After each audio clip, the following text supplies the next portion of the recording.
MP ಸಾಹೇಬ್ರಿಗೆ ದಕ್ಷತೆ ಪ್ರಾಮಾಣಿಕತೆ ಎಂಪಿ ಸಾಹೇಬ್ರಿಗೆ ತುಂಬಾ ಖುಷಿ ಆಯ್ತು ನಿಮ್ಮನ್ನ ನೋಡಿ. ಸರ್ ಒಂಚೂರು ಸೆಂಟ್ರಲ್ ಜಾಗ ಸರ್.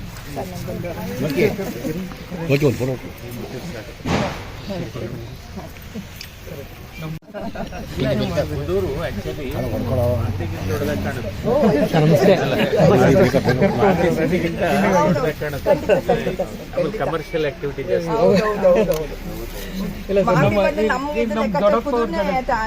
ತಾಲೂಕು ಮಾಡ್ಬಿಡ್ಬೋದು. ಪ್ರಪೋಸಲ್ ಇದೆ ಅಲ್ಲೆಲ್ಲ ಆಕ್ಟಿವಿಟಿ ಆಕ್ಟಿವಿಟಿ ಮಾಗಡಿಗಿಂತ ಅವರೆಲ್ಲ ಬೆಂಗಳೂರು ರೋಡ್ ಹೋಗ್ತಾರೆ.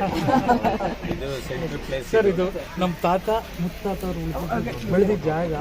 ಇಲ್ಲಿ SSLC ಎಕ್ಸಾಮ್ ಬಂದ್ರೆ 1000 ಜನ ಊಟ ಮಾಡೋದು ಸರ್. 1000 ಜನ ನಮ್ಮ ಅದಕ್ಕೋಸ್ಕರ ನಮಗೂ ಊಟ ಹಾಕೋರು. 10 ದಿನ ಬಂದ್ರೆ ನಾವು ಓದೋದೇ ಇರ್ತಿರ್ಲಿಲ್ಲ. ಅದಂತೂ ಇವತ್ತಿಗೂ ನೆನಪು. ಮರೂರ್ ಮೇಲೆ ಬಂದ್ವಿ. ಒಬ್ರು ಮರೂರ್ ಹನುಮಂತಪ್ಪ ಅಂತಿದ್ರು ಡೆಟ್ರಾಯ್ಟ್ ಅಲ್ಲಿ. ಅವರು ಇಂಜಿನಿಯರ್ ಆಗಿ 70ನೇ ಇಸ್ವಿನಲ್ಲಿ ಹೋಗಿರೋದು ಅಮೆರಿಕ. ಪಾಪ ತುಂಬಾ ಒಳ್ಳೆ ಕೆಲಸ. ಅಂದ್ರೆ ದೇವಸ್ಥಾನ ಕಟ್ಸೋದು, ಆಸ್ಪತ್ರೆ ಕಟ್ಸೋದು, ಸ್ಕೂಲ್ ಕಟ್ಸೋದು, ಕಟ್ಟಿಸ್ಕೊಟ್ರು. ಆಸ್ಪತ್ರೆನೂ ಕಟ್ಟಿಸ್ತಾರೆ. 70-71 ಸ್ವಾಮಿಗಳು ಬಂದಿದ್ದು ಅಕ್ಕ ಈ ಕಡೆ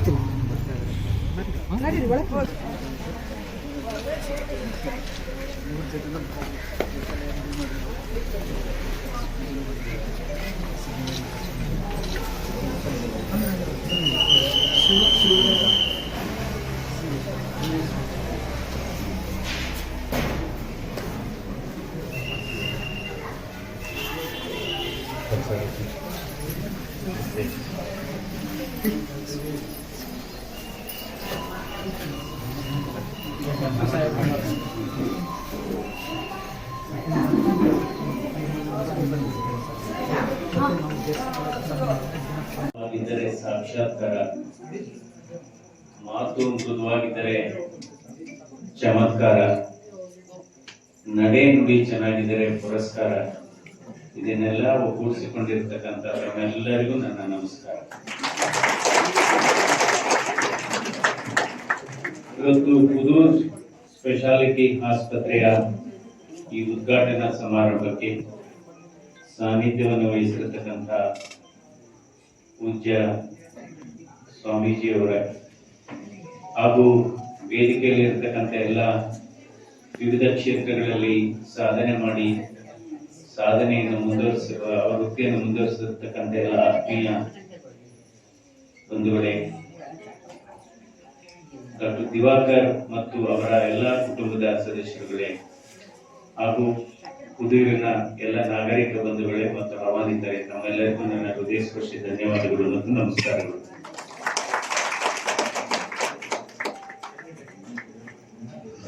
ಅಂದ್ರೆ ಇವತ್ತು ಡಾಕ್ಟರ್ ದಿವಾಕರ್ ಅವರು ತಮ್ಮ ಹುಟ್ಟೂರಿನಲ್ಲಿ ಒಂದು ನಾನು ಈ ಭಾಗದ ಗ್ರಾಮೀಣ ಭಾಗದ ಜನರಿಗೆ ಗುಣಮಟ್ಟದ ಆರೋಗ್ಯ ಸೇವೆಯನ್ನು ನಾನು ಮಾಡಬೇಕು ಅನ್ನುವ ಪರಿಕಲ್ಪನೆಯಲ್ಲಿ ಇವತ್ತು ಈ ಸ್ಪೆಷಾಲಿಟಿ ಆಸ್ಪತ್ರೆಯನ್ನ ಏನ್ ಕಟ್ಟಿದ್ದಾರೆ ಅದು ನಿಜವಾಗ್ಲೂ ಬಹಳ ಮೆಚ್ಚುವಂಥದ್ದು. ಯಾಕೆಂದ್ರೆ ಇವತ್ತು ನಾವು ಹಳ್ಳಿನಲ್ಲಿ ಹುಟ್ಟಿದ್ರು ಕೂಡ ಒಂದು ವೃತ್ತಿಯನ್ನ ಆದ್ಮೇಲೆ ಅದರಲ್ಲೂ ಈಗ ಅವರು ಒಂದು ತಜ್ಞ ವೈದ್ಯರಾಗಿ, ಅದರಲ್ಲೂ ಹೃದ್ರೋಗ ಕ್ಷೇತ್ರದಲ್ಲಿ ತಜ್ಞ ವೈದ್ಯರಾಗಿ ಕೆಲಸ ಮಾಡತಕ್ಕಂಥ ಅವರು ದೊಡ್ಡ ದೊಡ್ಡ ನಗರಗಳಲ್ಲಿ ನಾನು ಇರಬೇಕು, ದೊಡ್ಡ ದೊಡ್ಡ ನಗರಗಳಲ್ಲಿ ನಾನು ನನ್ನ ವೃತ್ತಿಯನ್ನು ಮುಂದುವರಿಸಬೇಕು ಅನ್ನುವ ಕಾಲಘಟ್ಟದಲ್ಲಿ ನಾನು ಹಳ್ಳಿನಲ್ಲಿ ಬಂದು ನಾನು ಸೇವೆ ಮಾಡಬೇಕು ಅನ್ನುವ ಅಲ್ಲಿ ಬಹುಶಃ ನಮ್ಮ ರಾಜ್ಯದಲ್ಲಿ ಅವರೇ ಮೊದಲಿಗಿರುವಂತ ನಾನು ಹೇಳ್ತೀನಿ.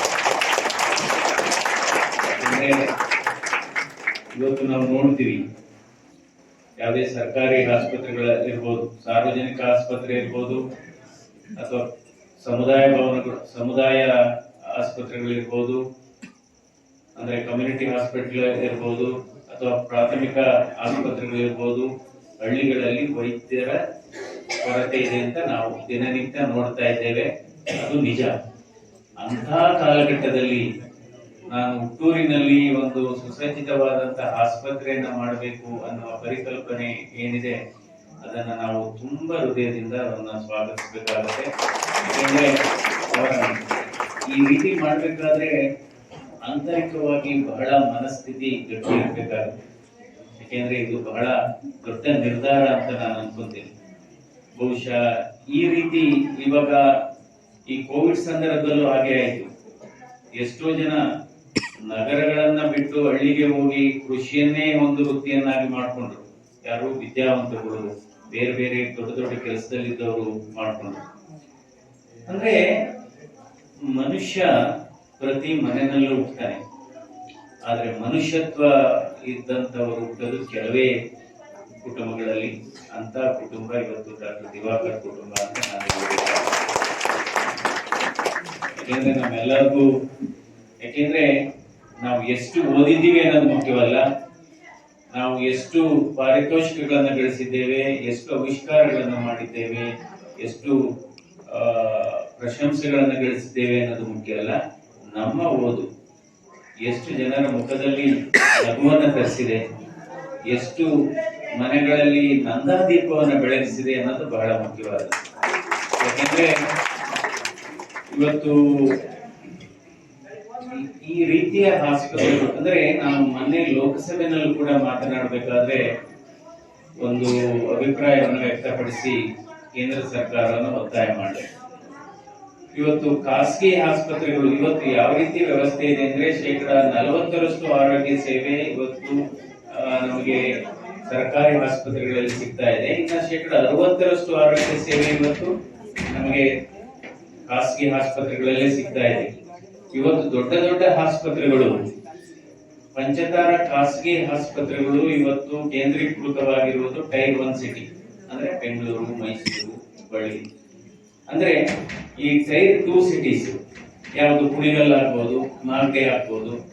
ನಂತರ ಈ ರೀತಿ ಇದು ಟೈರ್ 3 ಸಿಟಿ ಅಂದ್ರೆ ಖಾಸಗಿ ದೊಡ್ಡ ದೊಡ್ಡ ಸೂಪರ್ ಸ್ಪೆಷಾಲಿಟಿ ಆಸ್ಪತ್ರೆಗಳು ಇವತ್ತು ಕೇವಲ ನಗರ ಪ್ರದೇಶಗಳಲ್ಲಿ ಕೇಂದ್ರೀಕೃತ ಆದರೆ ಪ್ರಯೋಜನ ಇಲ್ಲ. ಇಂಥ ಸಣ್ಣ ಸಣ್ಣ ನಗರಗಳಲ್ಲಿ, ಪಟ್ಟಣಗಳಲ್ಲಿ ಆಗ್ಬೇಕು.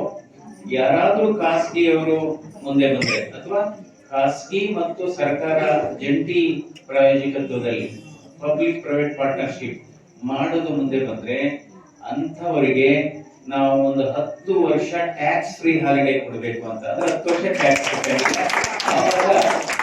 ಹೆಚ್ಚು. ಯಾಕೆಂದ್ರೆ ಈ ಗಂಭೀರವಾದಂತಹ ಕಾಯಿಲೆಗಳಿಗೆ, ಈಗ ಬಹುಶಃ ಹೃದಯಾಘಾತ ಆದಂತ ಸಂದರ್ಭದಲ್ಲಿ ಅಥವಾ ಬ್ರೈನ್ ಸ್ಟ್ರೋಕ್ ಆದಂತ ಸಂದರ್ಭದಲ್ಲಿ, ಹಾವು ಕಚ್ಚಿದಂತ ಸಂದರ್ಭದಲ್ಲಿ ಅಥವಾ ಯಾರಾದ್ರೂ ವಿಷ ತೆಗೆದುಕೊಂಡಂತ ಸಂದರ್ಭದಲ್ಲಿ ನಾವು ಚಿಕಿತ್ಸೆಯನ್ನ ಆ ಗೋಲ್ಡನ್ ಅವರ್ ಒಳಗಡೆನೆ ಕೊಡಬೇಕು.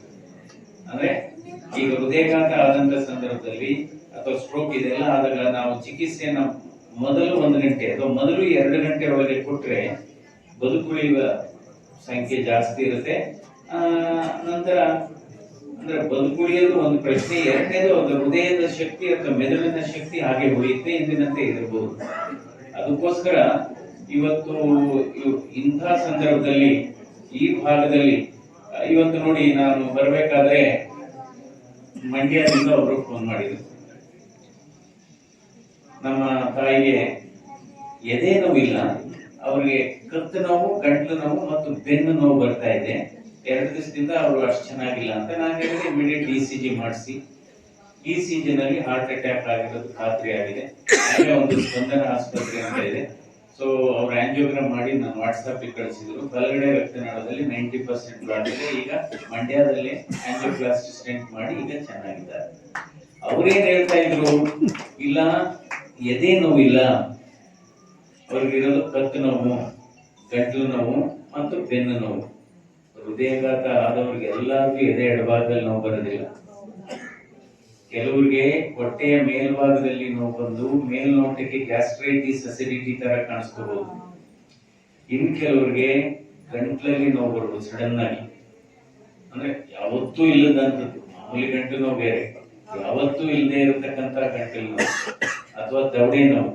ಅಥವಾ ಯಾಕೆಂದ್ರೆ ಹೃದಯದ ರಕ್ತನಾಳ 3 ಇರುತ್ತೆ. 2 ಹೃದಯದ ಮೇಲ್ಗಡೆ ಹೋಗುತ್ತೆ, ಇನ್ನೊಂದು ಹೃದಯದ ಹಿಂದ್ಗಡೆ ಹೋಗುತ್ತೆ.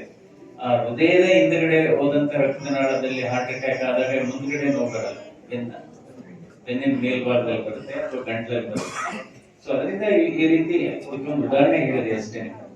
ಈ ಹೃದಯಾಘಾತ ಆದಂತ ಸಂದರ್ಭದಲ್ಲಿ ಇವತ್ತು ಭಾರತ ದೇಶದಲ್ಲಿ ಅಂದ್ರೆ ಈ ಕಾಯಿಲೆಗಳೆಲ್ಲ ಜಾಸ್ತಿ ಇದೆ, ಅದ್ರ ಬಗ್ಗೆ ಹೇಳ್ತೀನಿ. ಅದಕ್ಕೆ ಮೊದಲಾಗಿ ಇವತ್ತು ನಾವು ನಮಗೆ ಸ್ವತಂತ್ರ ಬಂದಂತ ಸಂದರ್ಭದಲ್ಲಿ 85% ಜನ ಹಳ್ಳಿಗಳಲ್ಲಿ ವಾಸ ಮಾಡ್ತಾರೆ, 15% ಮಾತ್ರ ನಗರ ಪ್ರದೇಶಗಳಲ್ಲಿ. ಈಗ ಕಳೆದ 75 ವರ್ಷಗಳಲ್ಲಿ ನಾವು ವಲಸೆ ಹೋಗ್ತಾ ಇದ್ದೇವೆ, ಹಳ್ಳಿಯಿಂದ ಪಟ್ಟಣಕ್ಕೆ ವಲಸೆ ಹೋಗಿ ಇವತ್ತು ಹಳ್ಳಿಗಳಲ್ಲಿ 60% ಮಾತ್ರ ಇದ್ದಾರೆ, 60ರಿಂದ 65, 35% ಜನ ನಾವು ಇವತ್ತು ನಗರ ಪ್ರದೇಶಗಳಿಗೆ ವಲಸೆ ಹೋಗಿದ್ದೇವೆ. ಸೊ ಹೀಗಾಗಿ ಇವತ್ತು ಹಳ್ಳಿಗಳಲ್ಲಿ ಹಲವಾರು ಸಮಸ್ಯೆಗಳು ಬಂದಿದೆ. ಒಂದು ಇವತ್ತು ಕೃಷಿ, ಇಲ್ಲಿ ಅಂದ್ರೆ ನಮ್ಮ ವೃತ್ತಿ, ಇಲ್ಲಿ ನಮ್ಗೆ ವೇವರ್ಸ್ ಇರ್ಬೋದು ಅಥವಾ ಕೃಷಿ ಜಮೀನ್ ಮಾಡೋಂಥವ್ರು ಇರ್ಬೋದು, ತೋಟಗಾರಿಕೆ ಮಾಡೋಂಥವ್ರು, ಅದರ ಸಂಖ್ಯೆ ಇವತ್ತು ಕಡಿಮೆ ಆಗ್ತಾ ಇದೆ. ಸೊ ಇವತ್ತು ನಾವು ಭಾರತ ದೇಶ, ನಾವು ಹಳ್ಳಿಗಾಡಿ ಅಂದ್ರೆ ಕೃಷಿ ಪ್ರಧಾನತ ದೇಶ ಆಗಿದ್ದು ಇವತ್ತು. ಇದನ್ನ ಯಾಕೆ ಹೇಳ್ತಾ ಇದ್ದೀನಿ ಅಂದ್ರೆ, ಇವತ್ತು ಆಸ್ಪತ್ರೆಗಳನ್ನ ಕಟ್ಟುವ ಮೂಲಕ ಉತ್ತಮವಾದಂತಹ ನಾವು ಗುಣಮಟ್ಟದ ಚಿಕಿತ್ಸೆ ಕೊಡುವ ಮೂಲಕ ಅದು ಕಾಯಿಲೆ ಬಂದ ಮೇಲೆ ನಾವು ಚಿಕಿತ್ಸೆ ಕೊಡೋದು ಆಸ್ಪತ್ರೆಯಲ್ಲಿ. ಕಾಯಿಲೆ ಬರದಂಗ್ ಮಾಡದ ಇರೋದು ಬಹಳ ಮುಖ್ಯ. ಅಂದ್ರೆ ಮುನ್ನೆಚ್ಚರಿಕೆ, prevention is better than cure ಅಂತೀವಿ, precaution is still the best. ಅದಕ್ಕೋಸ್ಕರ ಇವತ್ತು ನಾವು ನಿಜವಾಗ್ಲೂ ಹೇಳೋದಾದ್ರೆ, ದೊಡ್ಡ ದೊಡ್ಡ ನಗರಗಳಲ್ಲಿ ವಾಸ ಮಾಡದೆ ಇವತ್ತು ಆರೋಗ್ಯಕ್ಕೆ ಹಾನಿಕರ. ನಾವನ್ಬೋದು ಅವ್ರು ಡೆಲ್ಲಿಲಿ ಇದ್ದಾರೆ ಅಂತ, ನಿಜವಾಗ್ಲೂ ಡೆಲ್ಲಿಲಿ ಇದ್ರೆ ನಿಮ್ಗೆ ಆರೋಗ್ಯ ಇನ್ನೂ ಕೆಡುತ್ತೆ. ಅಲ್ಲಿ ಎಲ್ಲಿ ಸುಮಾರು 50 ಅಡಿ ಬೆಳಗಿನ ಜಾವ 50 ಅಡಿ ಮುಂದೆ ಏನು ಕಾಣೋದಿಲ್ಲ. ಅದರಲ್ಲಿ ಎಲ್ಲ ವಾಯು ಮಾಲಿನ್ಯ ಇರುತ್ತೆ, ಅದ್ರ ಜೊತೆಗೆ ಎಲ್ಲ ಗಾಳಿನೂ ಇರಲ್ಲ, ಅಲ್ಲೇ ಸುತ್ತಿರುತ್ತೆ. ಅದರಿಂದ ಇವತ್ತು ಮಾಲಿನ್ಯ ಜಾಸ್ತಿ. ಅದರಿಂದ ಸರ್ವರಿಗೂ ಆರೋಗ್ಯ ಅಂದ್ರೆ ಏನು? ಸರ್ವರಿಗೂ ಆರೋಗ್ಯ ಅಂದ್ರೆ ಆಸ್ಪತ್ರೆದು ಇದೆಲ್ಲ ಆಯ್ತು, ಎಲ್ಲರಿಗೂ ಆರೋಗ್ಯ ಸಿಗಬೇಕು ಅಂದ್ರೆ ಶುದ್ಧ ಗಾಳಿ ಇರಬೇಕು, ಶುದ್ಧ ಕುಡಿಯುವ ನೀರು ಇರಬೇಕು, ಶುದ್ಧ ಸೇವಿಸುವ ಆಹಾರ ಇರಬೇಕು. ಇನ್ನೊಂದು ಬಹಳ ಮುಖ್ಯವಾದದ್ದು ಶುದ್ಧವಾದ ಮನಸ್ಸಿರಬೇಕು. ಇದು ಬಹಳ ಮುಖ್ಯವಾದದ್ದು.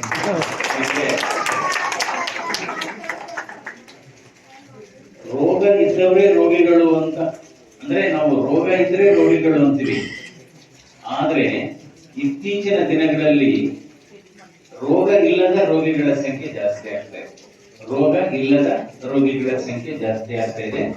ಯಾರಪ್ಪ ಈ ರೋಗ ಇಲ್ಲದ ರೋಗಿಗಳ ಸಂಖ್ಯೆ? ಯಾರಪ್ಪ ಇವರು ಅಂದ್ರೆ, ಬೇರೆಯವರ ಸಂತೋಷವನ್ನ ಕಂಡು ಅಸೂಯೆ ಪಡುವಂತವರು ಕೂಡ ರೋಗಿಗಳು. ಬೇರೆಯವರ ಸಂತೋಷವನ್ನು ಆ ರೀತಿಯ ಅದಕ್ಕೋಸ್ಕರ ರೋಗ ಇರುವ ರೋಗಿಗಳು ಒಂದು ಭಾಗ. ಇನ್ನೊಂದು ರೋಗ ಇಲ್ಲದೆ ಇದ್ರು ಕೂಡ ಅದು ರೋಗನ. ನಾವು ಕೂಡ ದೈಹಿಕವಾಗಿ ನನ್ಗೆ ಆ ಕಾಯಿಲೆ ಇಲ್ಲ, ಯಾವ ಕಾಯಿಲೆನೂ ಇಲ್ಲ ಅಂದ್ಬಿಟ್ಟು ನಾವು ರೋಗಿಗಳಲ್ಲ ಅಂತ ಹೇಳಕ್ಕಾಗಲ್ಲ. ಸೊ ನಾವು ಆರೋಗ್ಯವಂತರು ಅಂದ್ರೆ ಏನು? ದೈಹಿಕವಾಗಿ ಆರೋಗ್ಯವಾಗಿರ್ಬೇಕು, ಮಾನಸಿಕವಾಗಿ ಆರೋಗ್ಯವಾಗಿರ್ಬೇಕು, ಅದೇ ರೀತಿ ಸಾಮಾಜಿಕವಾಗಿ ಆರೋಗ್ಯವಾಗಿರ್ಬೇಕು, ಆಧ್ಯಾತ್ಮಿಕವಾಗಿ ಆರೋಗ್ಯವಾಗಿರ್ಬೇಕು. ಆವಾಗ ಆ ವ್ಯಕ್ತಿ ಪರಿಪೂರ್ಣ ಆರೋಗ್ಯವಂತ ಅಂತ ಹೇಳ್ಬೋದು.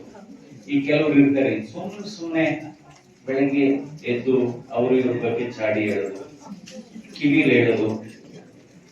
ಯಾವಾಗ್ಲೂ ಅಷ್ಟೇ, ಕಿವಿಲಿ ನೋಡಿ, ದೇಹದಲ್ಲಿ ಸೇವಿಸುವ ವಿಷಕ್ಕಿಂತ ಕಿವಿಯಲ್ಲಿ ಹೇಳುವ ವಿಷಯಕ್ಕೆ ಹೆಚ್ಚು ಅಪಾಯ ಅಂತಾನೆ ಹೇಳ್ತೀನಿ ನಾನು. ಕಿವಿನಲ್ಲಿ ದೇಹದಲ್ಲಿ ಹಾಕುವ ವಿಷ ಒಬ್ಬನ್ನ ಸಾಯಿಸುತ್ತೆ, ಕಿವಿಯಲ್ಲಿ ಹಾಕುವ ವಿಷ 100 ಜನವನ್ನ ಸಾಯಿಸುತ್ತೆ. ಅದಕ್ಕೋಸ್ಕರ ಇವತ್ತು ನಮ್ಮ ವ್ಯವಸ್ಥೆಯಲ್ಲಿ ಸಾಮಾಜಿಕ ಆರೋಗ್ಯ ಬಹಳ ಮುಖ್ಯವಾದದ್ದು.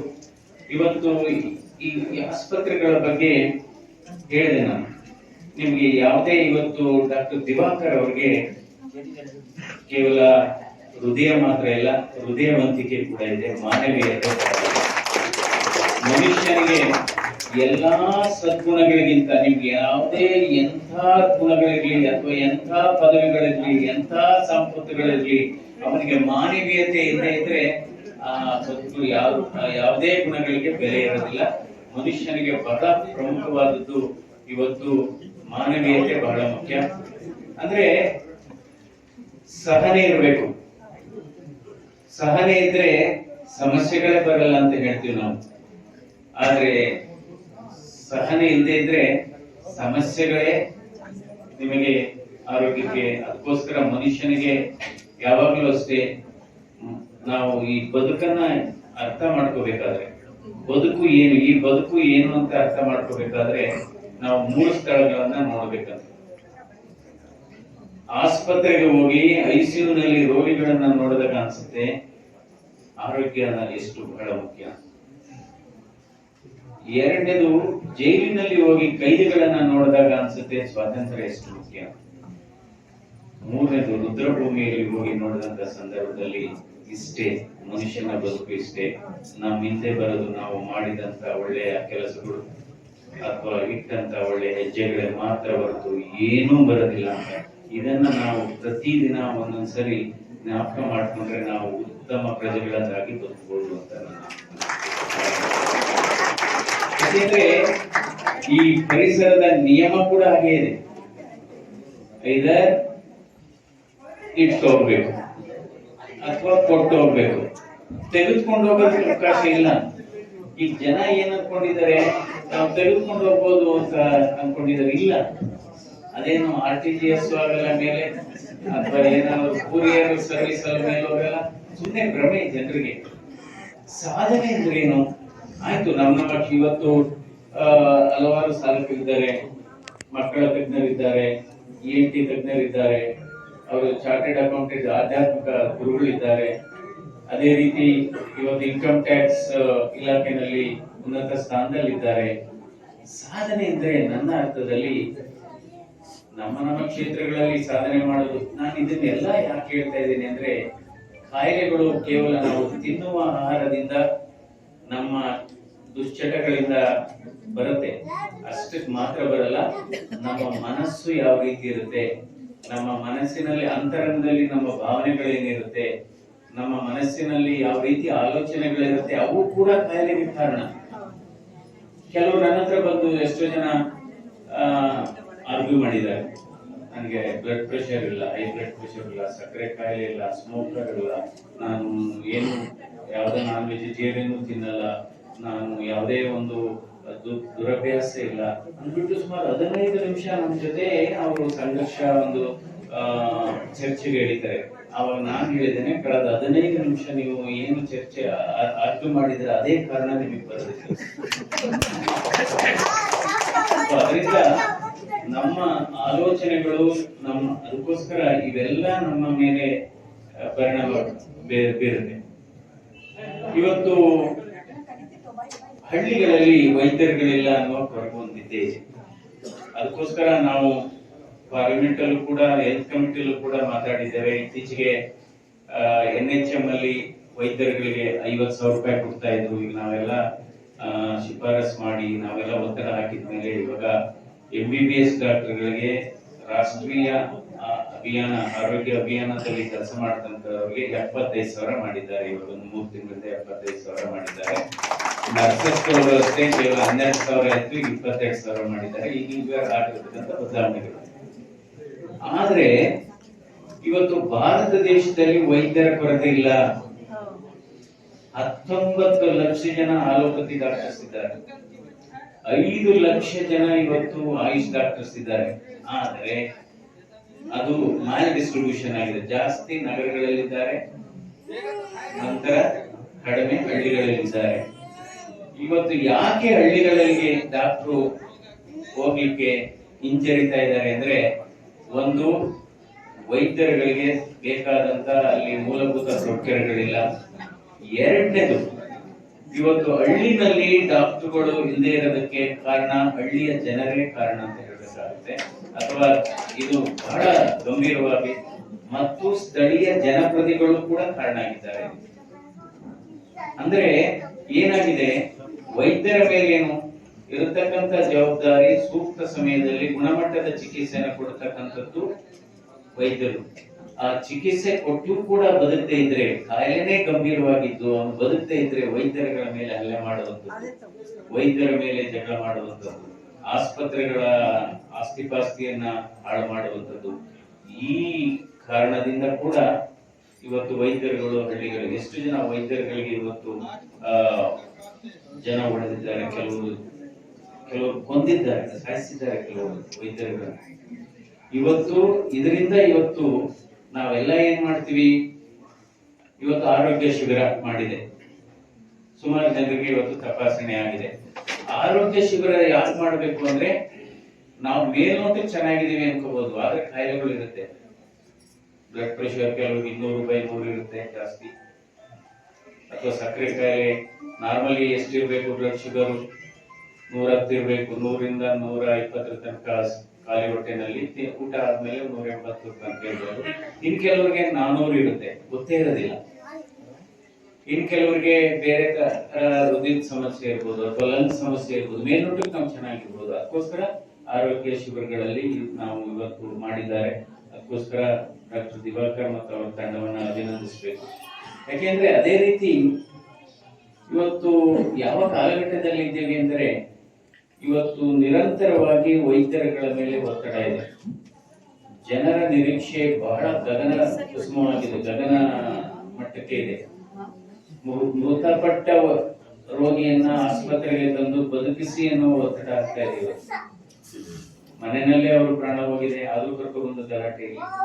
ಅದರಿಂದ ಇವತ್ತು ಇದು ವೈದ್ಯರ ಆಯಸ್ಸು 2 ಅಧ್ಯಯನಗಳಾಗಿದೆ. ಇವತ್ತು ವೈದ್ಯರ ಆಯಸ್ಸು, ಈಗಿನ ಕಾಲದ ವೈದ್ಯರ ಆಯಸ್ಸು ಸುಮಾರು 10ರಿಂದ 12 ವರ್ಷ ಕಡಿಮೆ ಆಗಿದೆ.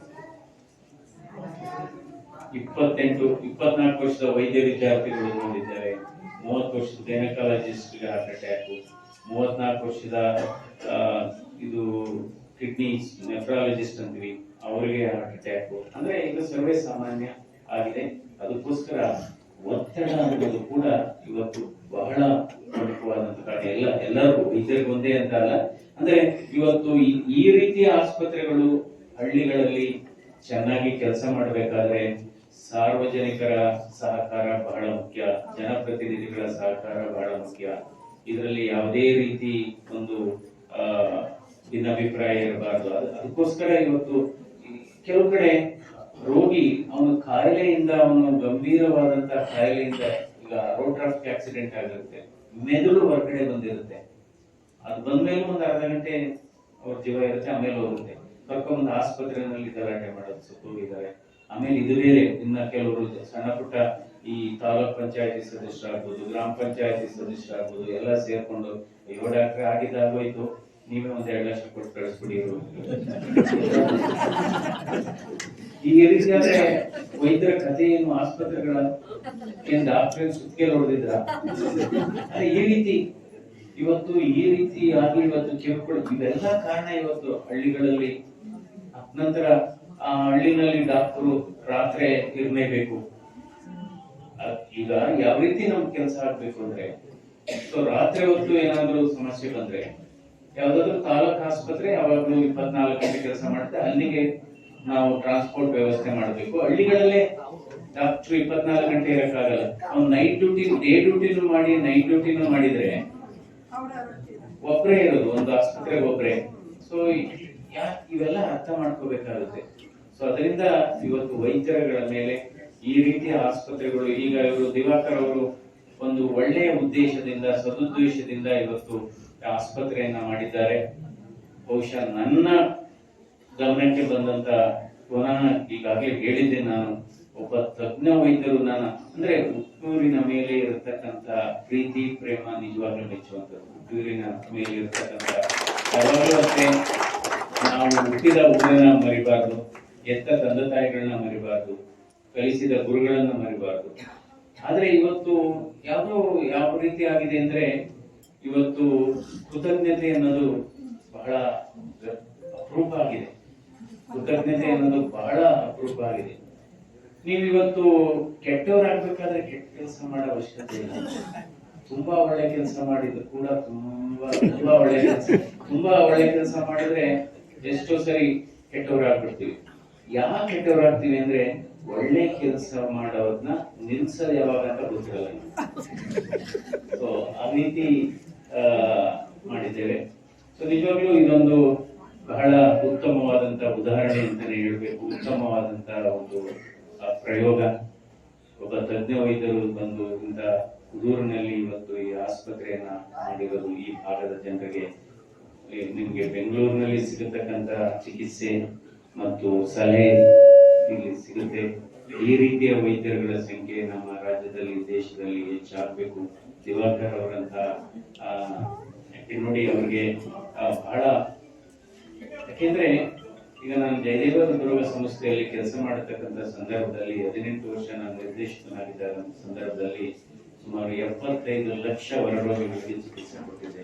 75 ಲಕ್ಷ, ಸುಮಾರು 8 ಲಕ್ಷ ಆಪರೇಷನ್ಸ್, ಪ್ರೊಸೀಜರ್ಸ್ ಆಯ್ತು. ಇದೆಲ್ಲ ನಾವೆಲ್ಲ ಅಂದ್ರೆ ನನ್ನ ನಾಯಕತ್ವದಲ್ಲಿ ಎಲ್ಲಾ ಸೇರಿ ಮಾಡಿದೆ. ನಾನು ಅಂತ ಹೇಳಲ್ಲ, ಯಾಕೆಂದ್ರೆ ನಾನು ಅನ್ನೋದು ಅಹಂಕಾರ ಅಂತೀವಿ, ನಾವು ಅನ್ನೋದು ಅಲಂಕಾರ ಅಂತೀವಿ.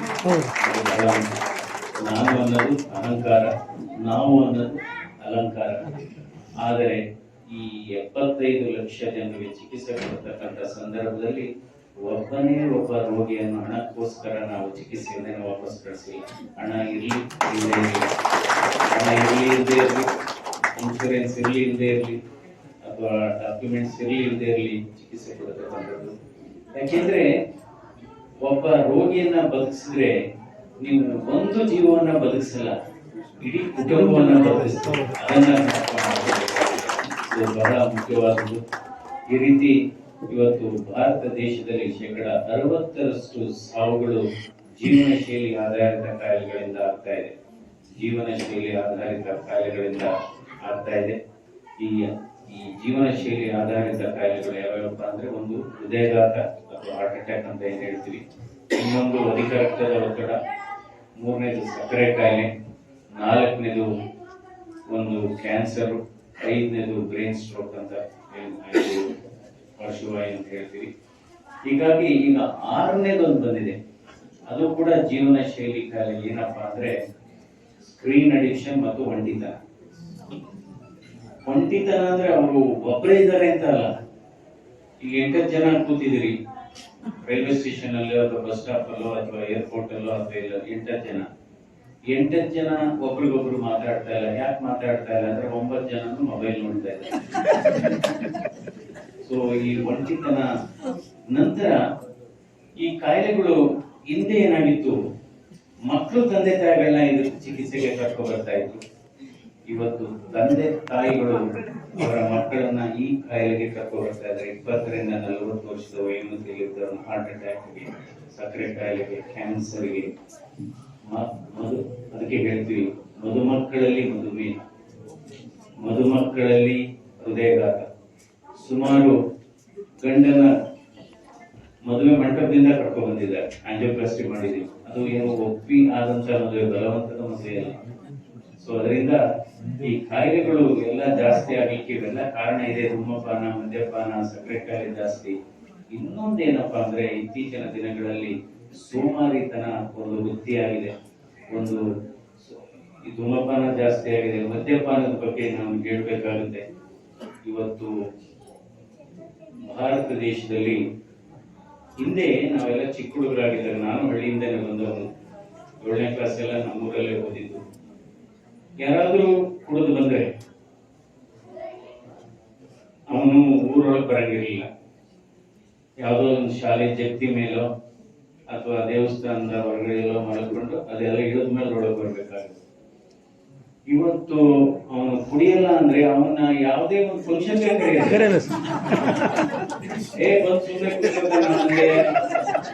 ಅವನು ನಮ್ಗೆಲ್ಲ ತೊಂದರೆ ಆಗಿ. ಇವತ್ತು ಮದ್ಯಪಾನ ಸೇವಿಸೋದು ಅತಿರೇಕಕ್ಕೆ ಹೋಗಿದೆ.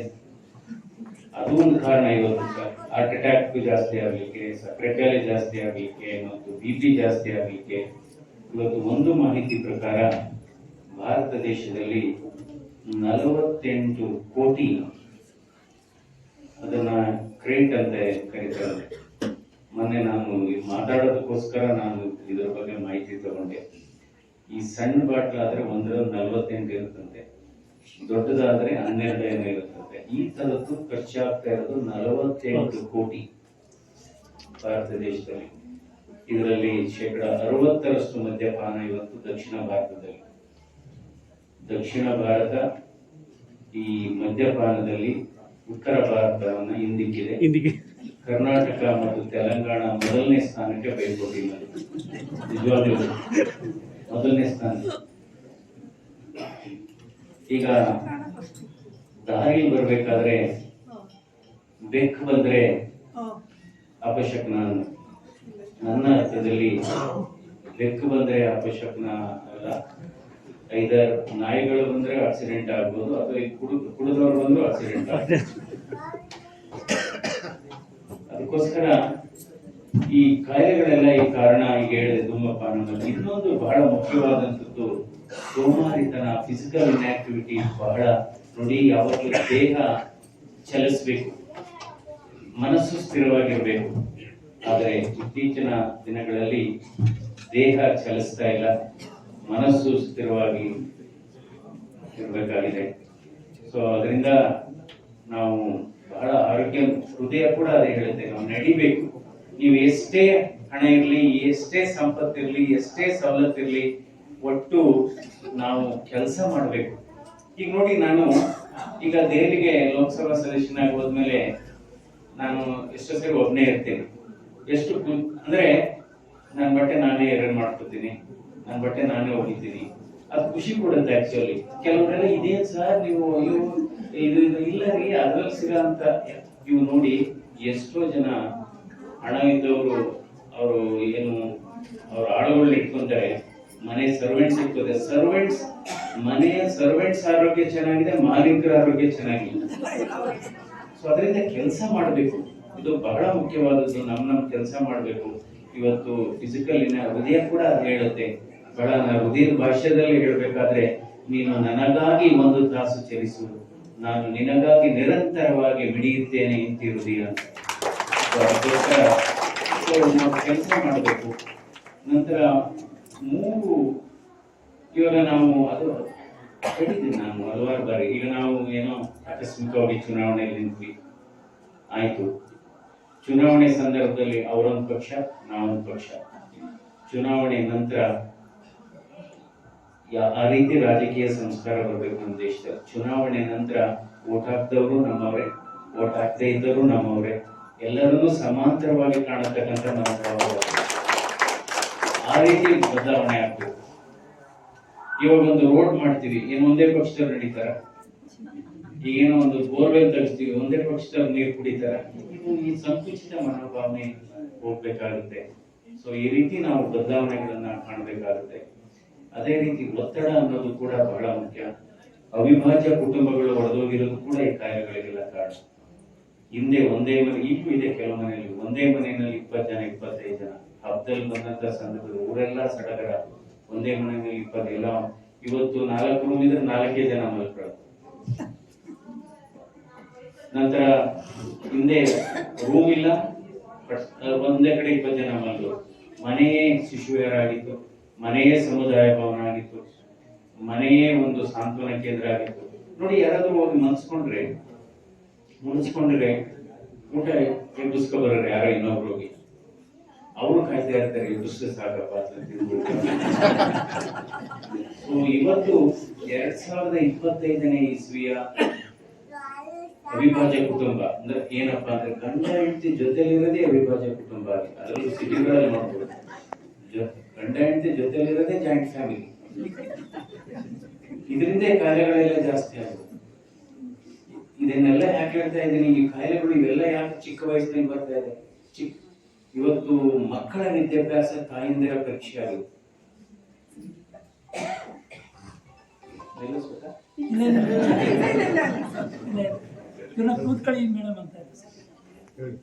ಅದಕ್ಕೋಸ್ಕರ ಈಗ ಎಷ್ಟೊಂದು, ಯಾಕೆಂದ್ರೆ LKG UKG ಓದಿಸ್ಬೇಕು, ಗಂಡ ಹೆಂಡತಿ ಜೊತೆ ಇಬ್ಬರೇ ಇರೋದು, ಯಾರು ಇಲ್ಲ.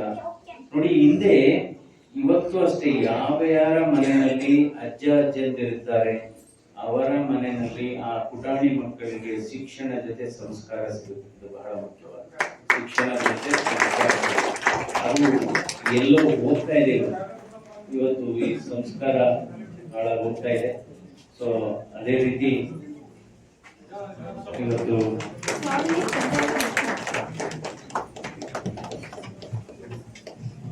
ಆದಿಚುಂಚನಗಿರಿ ಪೀಠಾಧ್ಯಕ್ಷರಾದಂತಹ ನಿರ್ಮಲಾನಂದ ಸ್ವಾಮೀಜಿ ಬರ್ತಾ ಇದ್ದಾರೆ. ಅವರ ಪಾದಗಳಲ್ಲಿ ನಮಸ್ಕರಿಸುತ್ತಾ ಇವತ್ತು ಡಾಕ್ಟರ್ ದಿವಾಕರ್ ಅವರು ಈ ಕುದೂರಿನಲ್ಲಿ ಇವತ್ತು ಮಾಡಿದಂತ ಇದು ಬಹಳ ಒಂದು ಅತ್ಯುತ್ತಮ ಉದಾಹರಣೆಯಾಗಿ ಸೊ ಹೀಗಾಗಿ ಇವತ್ತು ಆರೋಗ್ಯ ಸೇವೆ ಇಲ್ಲೇ ಸಿಗಬೇಕು ನಮ್ಮ ಅದೇ ರೀತಿ ಇವತ್ತು ಒತ್ತಡ ಅಂತ ನಾನು ಹೇಳ್ತಾ ಇದ್ದೆ. ಒತ್ತಡ ಅನ್ನೋದು ಕೂಡ ಒಂದು ಹೊಸ ಸಂಭಾಷಣೆ. ಒತ್ತಡ ಒಂದು ಹೊಸ ಧೂಮಪಾನ ಅಂತಾನೆ ಹೇಳ್ಬೇಕಾಗುತ್ತೆ. ಒತ್ತಡ ತುಂಬಾ ಜಾಸ್ತಿ ಆಗಿದೆ ಜನರಿಗೆ. ಯಾಕೆಂದ್ರೆ ಅಪೇಕ್ಷೆ ನಿರೀಕ್ಷೆಗಳು ಎಲ್ಲ ಜಾಸ್ತಿ ಆಗಿ ಒತ್ತಡ ಜಾಸ್ತಿ ಆಗಿದೆ. ನೋಡಿ, ಮನಸ್ಸಿನ ಒತ್ತಡ ಜಾಸ್ತಿ ಆದ್ರೆ ಹೃದಯದ ಒತ್ತಡ ಕೂಡ ಜಾಸ್ತಿ ಆಗಿದೆ. ಮನಸ್ಸಿನ ಒತ್ತಡ ನೀವು ನೋಡಿ, ಜಸ್ಟ್ ಯಾರ ಜೊತೆನಾದ್ರೂ ಒಂದು 10 ನಿಮಿಷ ಜಗಳಾಡಿ, ಆ ಜಗಳಾಡೋದ್ ಒಂದು ಬಿ ಪಿ ಚೆಕ್ ಮಾಡಿ. 120/80 ಇದ್ದದ್ದು 200/100 ಆಗುತ್ತೆ. ಅದರಿಂದ ನಮ್ಮ ಅಭ್ಯಾಸಗಳನ್ನ ನಾವು ಬದಲಾಯಿಸ್ಕೋಬೇಕು. ಇವತ್ತು ಈ ಹೃದಯಘಾತ ಅಥವಾ ಈ ಬ್ರೈನ್ ಸ್ಟ್ರೋಕ್ ಅಂತ ಏನ್ ಹೇಳ್ತಾ ಇದ್ವಿ, ಇದಕ್ಕೆ ಹಳ್ಳಿ ಆಸ್ಪತ್ರೆಗಳಲ್ಲೇ, ತಾಲೂಕು ಮಟ್ಟದ ಆಸ್ಪತ್ರೆಗಳಲ್ಲೇ ಚಿಕಿತ್ಸೆ ಆಗಬೇಕು ಅನ್ನುವ ವ್ಯವಸ್ಥೆ ಇವತ್ತು ಕರ್ನಾಟಕದಲ್ಲೂ ಇದೆ. ಅದೇ ರೀತಿ ನಮ್ಮ ರಾಜ್ಯಾದ್ಯಂತ, ರಾಷ್ಟ್ರಾದ್ಯಂತ ಮಾಡುವಲ್ಲಿ ನಾವೆಲ್ಲ ಯಶಸ್ವಿಯಾಗಿದ್ದೇವೆ ಅಂತ ಹೇಳ್ಬೇಕಾಗುತ್ತೆ. ಇವತ್ತು ತಾಲೂಕು ಆಸ್ಪತ್ರೆಗೆ ಹೃದಯಘಾತ ಆಗಿ ಹೋದಂತ ಸಂದರ್ಭದಲ್ಲಿ ಇಂಜೆಕ್ಷನ್ ಅಂತ ಒಂದು ಕೊಡ್ತಾರೆ, 15,000 ರೂಪಾಯಿ. ಸರ್ಕಾರ ಸ್ಕೀಮ್ ಅಲ್ಲಿ ವ್ಯವಸ್ಥೆ ಮಾಡುತ್ತೆ. ಅದನ್ನು ಕೊಟ್ರೆ 90% ಅಷ್ಟು ವಾಸಿಯಾಗುತ್ತೆ. ಆಮೇಲೆ ಪಟ್ಟಣಗಳಿಗೆ ಹೋಗಿ ಆಂಜಿಯೋಪ್ಲಾಸ್ಟಿ ಸ್ಟೆಂಟ್ ಅನ್ನ ಮಾಡಿಸ್ಕೋಬಹುದು, ಬ್ರೈನ್ ಸ್ಟ್ರೋಕ್ ಎಲ್ಲ ಮಾಡ್ಕೋಬಹುದು. ಇವತ್ತು ಈಗಾಗಲೇ ನಮ್ಮ ಸ್ವಾಮೀಜಿಯವರು 2 ಬಹಳ ಸುಸಜ್ಜಿತವಾದಂತಹ ವೈದ್ಯಕೀಯ ಕಾಲೇಜನ್ನ ಗ್ರಾಮೀಣ ಭಾಗದ ಜನರಿಗೆ ಅನುಕೂಲ ಆಗಲಿ ಅನ್ನೋದೇ ಮಾಡಿದ್ದಾರೆ. ಒಂದು ಆದಿಚುಂಚನಗಿರಿ, ಇನ್ನೊಂದು ನೆಲಮಂಗಲದಲ್ಲಿ. ಅದರಿಂದ ಇವತ್ತು ಗ್ರಾಮೀಣ ಯಾಕೆಂದ್ರೆ ಗ್ರಾಮೀಣ ಭಾಗಕ್ಕೂ ಮತ್ತು ನಗರಕ್ಕೂ ಯಾವುದೇ ವ್ಯತ್ಯಾಸ ಇಲ್ಲ. ಕಾಯಿಲೆಗಳು ಇಲ್ಲೂ ಕೂಡ ಜಾಸ್ತಿ ಆಗ್ತಾ ಇದೆ. ಅದರಿಂದ ನಾನು ಹೆಚ್ಚು ಸಮಯ ಆಲ್ರೆಡಿ ತೆಗೆದುಕೊಂಡು ಹೋಗಿದ್ದೇನೆ. ಸೊ ನಾವು ನಮ್ಮ ಆರೋಗ್ಯವನ್ನ ಕಾಪಾಡ್ಕೋಬೇಕಾದ್ರೆ ನಮ್ಮ ಮನಸ್ಸನ್ನ ನಾವು ಸರಳೀಕರಣ ಮಾಡ್ಕೋಬೇಕು, ಒತ್ತಡವನ್ನ ಕಡಿಮೆ ಮಾಡ್ಕೋಬೇಕು. ವ್ಯಾಯಾಮ ಬಹಳ ಮುಖ್ಯವಾದದ್ದು. ಈಗಾಗಲೇ ಇನ್ನೊಂದು ಹೇಳಿದ್ದೇನೆ, ಹಳ್ಳಿನಲ್ಲಿ ವೈದ್ಯರುಗಳು ಇರಬೇಕಾದ್ರೆ, ಹಳ್ಳಿನಲ್ಲಿ ಆಸ್ಪತ್ರೆಗಳು ಚೆನ್ನಾಗಿ ಅದು ಅಭಿವೃದ್ಧಿ ಆಗ್ಬೇಕಾದ್ರೆ ಜನರ ಸಹಕಾರ, ಜನಪ್ರತಿನಿಧಿಗಳ ಸಹಕಾರ ಬಹಳ ಮುಖ್ಯ. ಯಾವ ವೈದ್ಯರು ಕೂಡ ಒಂದು ರೋಗಿಗೆ ತೊಂದರೆ ಆಗಲಿ ಅನ್ನುವ ಮನೋಭಾವ ಇರೋದಿಲ್ಲ. ಹೀಗಾಗಿ ಇವತ್ತು ಡಾಕ್ಟರ್ ದಿವಾಕರ್ ಅವರು ಒಂದು ಉತ್ತಮವಾದಂತ ಸ್ಪೆಷಾಲಿಟಿ ಆಸ್ಪತ್ರೆಯನ್ನ ಕುದೂರು ಭಾಗಕ್ಕಾಗಿ, ಇದು ಕೇವಲ ಕುದೂರು ಅಂತ ಅಲ್ಲ, ಒಂದು 45 ಕಿಲೋಮೀಟರ್ ರೇಡಿಯಸ್ ಅಲ್ಲಿ ಅವ್ರಿಗೆ ಉತ್ತಮವಾದಂತಹ ಆರೋಗ್ಯ ಸೇವೆಯನ್ನ ಕೊಡ್ತಾ ಇದ್ದಾರೆ. ಇದನ್ನ ಇನ್ನೂ ಮುಂದುವರಿಸ, ಯಾಕೆಂದ್ರೆ ಅವರ ಕಾಳಜಿ ಇವತ್ತು. ಯಾಕೆಂದ್ರೆ ನಿಜವಾಗ್ಲೂ ನಾನು ಕೂಡ ಕೇಳಿದ್ದೇನೆ ದೇವದುರ್ಗ, ನಾನು VIP ಯಾರಪ್ಪ ಅಂದ್ರೆ ಮಿನಿಸ್ಟರ್ ಅಲ್ಲ, ಜನಪ್ರತಿನಿಧಿಗಳಲ್ಲ, ನನ್ನ ನಿಜವಾದ VIP ಹಳ್ಳಿಯ ಜನರೇ ನಮ್ಮ VIP ಅಂತ ಹೇಳಿದ್ದಾರೆ. ಅಂದ್ರೆ ನಾವು ಈಗಾಗಲೇ ಹೇಳಿದ್ವಿ, ಬಹಳ ನಾವು ರೋಗಿಗಳನ್ನ ಚಿಕಿತ್ಸೆ ಕೊಡ್ಬೇಕಾದ್ರೆ ಬಹಳ ರೋಗಿಗಳು ನಾವು ಆತ್ಮಸ್ಥೈರ್ಯವನ್ನ ತುಂಬಬೇಕಾಗುತ್ತೆ. ಆತ್ಮಸ್ಥೈರ್ಯವನ್ನ ತುಂಬಬೇಕು ಅಂದ್ರೆ ರೋಗಿಯ ಆರ್ಥಿಕ ಹಿನ್ನೆಲೆಯನ್ನು ಕೂಡ ನಾವು ಅರ್ಥ ಮಾಡ್ಕೋಬೇಕು. ರೋಗಿಯ ಆರ್ಥಿಕ ಹಿನ್ನೆಲೆಯನ್ನು ಅರ್ಥ ಮಾಡ್ಕೊಂಡು ಆ ಆರ್ಥಿಕ ಹಿನ್ನೆಲೆಯ ಚೌಕಟ್ಟಿನಲ್ಲಿ ಏನ್ ಒಳ್ಳೆ ಚಿಕಿತ್ಸೆ ಕೊಡ್ಲಿಕ್ಕೆ ಸಾಧ್ಯ ಅದು ಕೊಡ್ಬೇಕು. ಈಗ ಅವನಿಗೆ ಬಸ್ ಚಾರ್ಜ್ ಇರಲ್ಲ, ಅಥವಾ ಟ್ರೈನ್ ಅಲ್ಲಿ ಹೋಗ್ಬೇಕು, ದುಡ್ಡು ಇರಲ್ಲ, ಅವನಿಗೆ ಸುಮಾರು 5 ಲಕ್ಷ ರೂಪಾಯಿ ಚಿಕಿತ್ಸೆ ಹೇಳುವಂಥದ್ದು. ಅದರಿಂದ ಈಗ ನೋಡಿ, ಒಂದು ಏರೋಪ್ಲೇನ್ ಅಲ್ಲಿ ಹೋಗ್ತೀವಿ, ಅದರಲ್ಲಿ ಮುಂದ್ ಫಸ್ಟ್ ಕ್ಲಾಸ್ ಅಂತಿದೆ, ಅದರಲ್ಲಿ ಎಕಾನಮಿ ಕ್ಲಾಸ್ ಅಂತಿದೆ, ಎಕ್ಸಿಕ್ಯೂಟಿವ್ ಕ್ಲಾಸ್ ಇದೆ. ಏರೋಪ್ಲೇನ್ ಕ್ರ್ಯಾಶ್ ಆಗಿ ಬಿದ್ದೋದ್ರೆ ಎಲ್ಲರೂ ಹೋಗದೆ, ಮುಂದಿದ್ದರು ಹೋಗದೆ, ಹಿಂದಿದ್ದರು ಹೋಗದೆ. ಅದರಿಂದ ಯಾವತ್ತೂ ಅಷ್ಟೇ ರೋಗಿಗಳ ಆರ್ಥಿಕ ಸ್ಥಿತಿಯನ್ನು ಅರ್ಥ ಮಾಡಿಕೊಂಡು ಆ ಆರ್ಥಿಕ ಸ್ಥಿತಿಯ ಒಳಗಡೆ ಯಾವ ರೀತಿ ನಾವು ಉತ್ತಮವಾದಂತಹ ಚಿಕಿತ್ಸೆಯನ್ನು ಕೊಡಬಹುದು ಅದನ್ನ ವೈದ್ಯರುಗಳು ಮಾಡಬೇಕಾಗಿದೆ. ಈಗ ಅವನು ಬದುಕದೇ ಇಲ್ಲ ಅಂತ ಗೊತ್ತಾದ್ರೆ ಕುಟುಂಬದ ಸದಸ್ಯರೊಡನೆ ನಾವು ಮಾತಾಡ್ಬೇಕು. ನೋಡಿ ಇಟ್ಟಿದ್ದ ವ್ಯವಸ್ಥೆ ಇದೆ, 30-40 ದಿವಸನೂ ನಾವು ವೆಂಟಿಲೇಟರ್ ಮೇಲೆ ಇಟ್ಟು ತೋರಿಸಬಹುದು, ಹೊರತು ಒಂದು ಪ್ರಾಣ ಉಳಿಯಲ್ಲ. ಆ ರೀತಿಯ ಮನೋಭಾವ ಬರಬೇಕಾಗುತ್ತೆ. ಸೊ ವೈದ್ಯರುಗಳಿಗೆ ನಾವು ಹೇಳ್ತೀವಿ, ತಾಯಿಯ ಹೃದಯ ಇರಬೇಕು, ಮಗುವಿನ ಮನಸ್ಸು ಇರಬೇಕು. ತಾಯಿಯ ಹೃದಯ ಅಂದರೆ ಬರೀ ತಾಯಂದರಿಗೆ ಅಂತಲ್ಲ, ಎಲ್ಲರಿಗೂ ನಾವು ಇರಬೇಕು. ಅಂತ ತಾಯಿಯ ಹೃದಯ ಡಾಕ್ಟರ್ ದಿವಾಕರ್ ಅವ್ರಿಗಿದೆ. ಮಗುವಿನ ಮನಸ್ಸು ಕೂಡ ಹಾಗಾಗಿ ಈ ಪರಿಸರದಲ್ಲಿ ಸುಮಾರು 10 ಜನ ವೈದ್ಯರಲ್ಲದ ವೈದ್ಯರಿದ್ದಾರೆ, 10 ಜನ ಅಲ್ಲದ ಔಷಧಿಗಳಿದ್ದಾರೆ. ಒಂದು ಸೂರ್ಯನ ಬೆಳಕು, 2ನೇದು ವ್ಯಾಯಾಮ, 3ನೇದು ರೆಸ್ಟ್ ಅಂತ ಅಂದ್ರೆ ನಾವು ವಿಶ್ರಾಂತಿ ತಗೊಳ್ಳುವಂಥದ್ದು, 4ನೇದು ನಿದ್ರೆ. ನೋಡಿ ಯಾರು ಶ್ರೀಮಂತರು, ಯಾಕಂದ್ರೆ ನಾನು ಒಂದಿಬ್ಬರಿಗೆ ಆಂಜಿಯೋಪ್ಲಾಸ್ಟಿ ಮಾಡಿದ್ದೆ 1-2 ವರ್ಷದಿಂದ. ಅವ್ರ ಇನ್ಕಮ್ ಟ್ಯಾಕ್ಸ್ ಅಲ್ಲಿ 1,500 ಕೋಟಿ ಡಿಕ್ಲೇರ್ ಮಾಡಿದ್ದಾರೆ. ಸೊ ಚೆನ್ನಾಗಾಗಿದ್ದಾಗ ನೀವು ಹೋಗಿ ಅಂತ ಹೇಳಿದೆ, ಇಲ್ಲ ಹೋಗ್ಕೊಂಡು ಬಂದು ನನ್ನ ಕಾಲಿಟ್ಕೊಂಡ್ರು. ಎಲ್ಲ ಚೆನ್ನಾಗಿದೆ, ಹೋಗಿ ಹೃದಯ ಎಲ್ಲ ಚೆನ್ನಾಗಿದೆ, ರಕ್ತನಾಳ ಎಲ್ಲ ಸರಿ ಮಾಡಿದೀವಿ. ಡಾಕ್ಟರ್ ನನ್ನೊಂದು ಸಮಸ್ಯೆ ಇದೆ, ನಾನು 1,500 ಕೋಟಿ ಇನ್ಕಮ್ ಟ್ಯಾಕ್ಸ್ ಡಿಕ್ಲೇರ್ ಮಾಡಿದ್ದೀನಿ, ದುಡ್ಡು ಏನು ಸಮಸ್ಯೆ ಇಲ್ಲ, ನನ್ನ ಸಮಸ್ಯೆಯನ್ನು ನಿದ್ರೆ ಬರಲ್ಲ. ಅದರಿಂದ ನಿಜವಾದ ಶ್ರೀಮಂತರು ಯಾರಪ್ಪ ಅಂದ್ರೆ ಮಲಗಿದ ತಕ್ಷಣ ನಿದ್ರೆ ಬಂದ್ರೆ ಅವರೇ ನಿಜವಾದ ಶ್ರೀಮಂತರು ಅಂತ ಹೇಳಿ. ಇವತ್ತು ನಿದ್ರೆ ಮಾಡೋದಕ್ಕೆ ಬಹಳ ಕಷ್ಟ ಆಗಿದೆ, ನಿದ್ರೆ ಬರ್ತಾ ಇಲ್ಲ ಸುಮಾರು ಜನರಿಗೆ. ಸೊ ಅದರಿಂದ ನಿದ್ರೆ ಅನ್ನೋದು ಕೂಡ ಒಂದು ಔಷಧ ಅಲ್ಲದ ಔಷಧಿ. ಇನ್ನೊಂದು ನಗು, ಅದು ಕೂಡ ಔಷಧ ಅಲ್ಲ. ನಗು ಒಂದು ವಿಶ್ವ ಭಾಷೆ ಅಂತ ಹೇಳ್ತೀವಿ, ಅದು ಒಂದು ಕಾಸ್ಮೆಟಿಕ್ ಇದ್ದಂಗೆ. ನೀವು ಎಷ್ಟೇ ಮೇಕಪ್ ಮಾಡ್ಕೊಳ್ಳಿ, ನಗದೇ ಇದ್ರೆ ಪ್ರಯತ್ನ ಆಗಲ್ಲ. ನಗು. ನಂತರ ಒಂದು ಸ್ನೇಹ ಬಳಗ. ಇವತ್ತು ದಿವಾಕರ್ ಅವರು ಇಲ್ಲಿ ಕುದೂರಿನಲ್ಲಿ ಓದುವಾಗ ಯಾರು ಸ್ನೇಹಿತರಿದ್ರು, ಮೈಸೂರು ಮೆಡಿಕಲ್ ಕಾಲೇಜಲ್ಲಿ ಓದುವಾಗ ಯಾರು ಸ್ನೇಹಿತರಿದ್ರು, ಆ ಸ್ನೇಹ ಬಳಗವನ್ನೆಲ್ಲ ಕರೆದಿದ್ದಾರೆ. ಅದರಿಂದ ಅದು ಕೂಡ ಒಂದು ಔಷಧ ಅಲ್ಲದ ಔಷಧಿ. ಯಾರ್ಯಾರಿಗೆ ಸ್ನೇಹ ಬಳಗ ಇರುತ್ತೆ, ಅದಕ್ಕೋಸ್ಕರ ನಾವು ಸಮಯ ಇಲ್ಲ ಅಂತ ಹೇಳ್ಬಾರ್ದಂತೆ. ಯಾಕೆಂದ್ರೆ ಸಮಯ ಇಲ್ಲ ಅಂತ ಹೇಳಿ ನಾವು ಸ್ನೇಹಿತರನ್ನ ಕಳ್ಕೊಂಡ್ಬಿಟ್ಟು ನಂತರ ನಮಗೆ ಸಮಯ ಸಿಗ್ತದೆ, ನಮಗೆ ಸ್ನೇಹಿತರೇ ಸಿಗಲ್ಲ. ಸೊ ಅದರಿಂದ ಸ್ನೇಹ ಬಳಗ ಅನ್ನೋದು ಕೂಡ ಒಂದು ವೈದ್ಯರಲ್ಲದ. ಈಗಾಗಲೇ ಹೇಳಿದ ಒಂದು ಸೂರ್ಯ, ಇನ್ನೊಂದು ವಿಶ್ರಾಂತಿ, ಮಧ್ಯೆ ಉಪವಾಸ, ಒಳ್ಳೆಯ ನಿದ್ರೆ, ಹಾಗೆ ಒಂದು ನಗು, ಸ್ನೇಹ ಬಳಗ ಮತ್ತು ಕೃತಜ್ಞತೆ ಅನ್ನೋದು ಕೂಡ ಒಂದು ಹಣ್ಣುಗಳು ಮತ್ತು ತರಕಾರಿಗಳು ಮತ್ತು ಮೆಡಿಟೇಷನ್ ಮತ್ತು ಯೋಗ ಮತ್ತು ಬೇರೆಯವರ ಜೊತೆ ಮಾತನಾಡುವುದು, ಬೇರೊಬ್ಬರ ಬಗ್ಗೆ ಮಾತನಾಡಬೇಕು. ಬೇರೆಯವರ ಜೊತೆ ಮಾತನಾಡುವುದು, ನಾವೇನ್ ಮಾಡ್ತೀವಿ, ಬೇರೊಬ್ಬರ ಬಗ್ಗೆನೇ ಜಾಸ್ತಿ ಮಾತಾಡ್ತಾ ಇರ್ತೀವಿ. ಅದೊಂದು ಬೇರೊಬ್ಬರ ಜೊತೆ ಮಾತನಾಡುವುದು ಯಾವಾಗಲೂ ಅಷ್ಟೇ. ಕೊನೆಗೆ ಬಹಳ ಮುಖ್ಯವಾದದ್ದು ಮಾನವೀಯತೆ ಅನ್ನೋದು ಕೂಡ ಒಂದು ಔಷಧ ಅಲ್ಲದ ಔಷಧಿ. ಇವ್ಯಾವು ಕೂಡ ಇಂಜೆಕ್ಷನ್ ಬಾಟ್ಲಲ್ಲೂ ಇಲ್ಲ, ಸಿರಂಜಲ್ಲೂ ಎಲ್ಲ ಫ್ರೀ ಇದೆ. ಸೊ ಆದ್ರೆ ಇದು ಮನಸ್ಸು ಮಾಡಿ ನಮ್ಮ ಆರೋಗ್ಯವನ್ನು ನಾವು ಕಾಪಾಡ್ಕೋಬೇಕು. ಸೊ ಡಾಕ್ಟರ್ ದಿವಾಕರ್ ಅವರ ಈ ಪ್ರಯೋಗ ಯಶಸ್ವಿ ಆಗಲಿ. ಹೆಚ್ಚು ತಜ್ಞ ವೈದ್ಯರುಗಳು ಹಳ್ಳಿಯಲ್ಲಿ ಆಸ್ಪತ್ರೆಗಳನ್ನು ಮಾಡಿ, ಯಾಕೆಂದ್ರೆ ಇದಕ್ಕೆ ಸರ್ಕಾರ ಕೂಡ ಸಹಕರಿಸಬೇಕು. ಇದರ ಬಗ್ಗೆ ನೀವು ಆಗಲೇ ಹೇಳಿದ್ದೇವೆ. ಇಂಥ ಹಳ್ಳಿನಲ್ಲಿ ಮಾಡತಕ್ಕಂಥ ಆಸ್ಪತ್ರೆಗಳಿಗೆ ಟ್ಯಾಕ್ಸ್ ಫ್ರೀ ಹಾಲಿಡೇ ಕೊಡಬೇಕು. 10 ವರ್ಷ ಕೊಟ್ಟರೆ ಇನ್ನೂ ಹೆಚ್ಚು ಜನರಿಗೆ ಪ್ರೋತ್ಸಾಹ ಕೊಟ್ಟಂಗಾಗುತ್ತೆ. ದೇವರು ತಮ್ಮೆಲ್ಲರಿಗೂ ಒಳ್ಳೆಯದು ಮಾಡಲಿ. ನಮಸ್ಕಾರ.